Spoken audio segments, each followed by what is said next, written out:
tushunarli bo'lsa, bugungi biz shu orqali yomg'ir metodi orqali bugun darsimizni mustahkamlaymiz. Hozir siz navbat bilan yomg'ir tomchilaridan foydalanib savollarga javob berishingiz kerak. Marhamat, o'qing.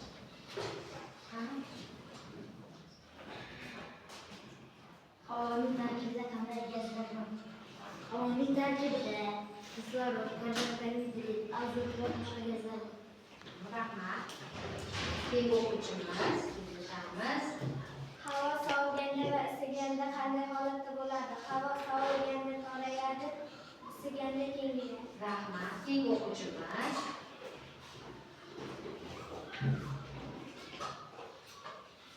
Azot insonlar uchun yaroqsiz. Azot yonmaydigan gaz. Azot o'simliklarni suv va tuproq yordamida oziqlantiradi. Yaxshi, rahmat. Keyingi o'quvchimiz.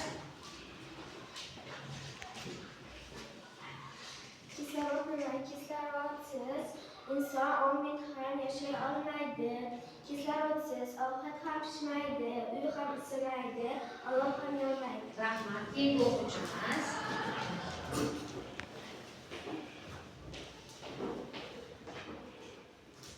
Havo qanday bo'ladi? Havo rangsiz, hidsiz, shaffof, havo ko'zimizga ko'rinmaydi. Rahmat. Mana biz hozir keyingi o'quvchimizdan qilamiz. Karbon angidrid o'simliklar uchun zarur gaz. Karbon angidridni quyosh nuri orqali o'simliklar vakillari quyosh nuri orqali o'simlik shakari glyukoza. Yaxshi. Ana endi biz bilib oldik, savollarga javob beramiz. Ana endi biz havoning elastikligini ham degan, hozir biz sharlar orqali shu elastiklikni ko'rsatib beramiz.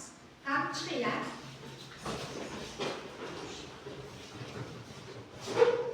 Xo'p. Ana endi hozir qo'limizdagi sharimizni nima qilamiz? Qo'limiz bilan siqamiz. Siqildimi?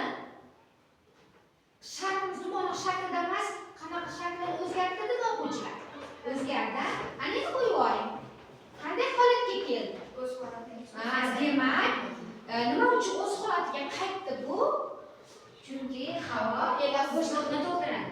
Bo'shliqni nima qiladi? To'ldiradi. Biz siqqanimizda uni holatda sharimizni siqdi, shaklini o'zgartirdik, lekin qo'yib yuborganimizdan keyin yana o'sha bo'shliqni to'ldirib, o'z holatiga qaytdi.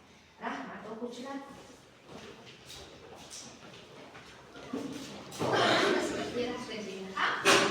Havoni shar orqali kuzatmaga shu holat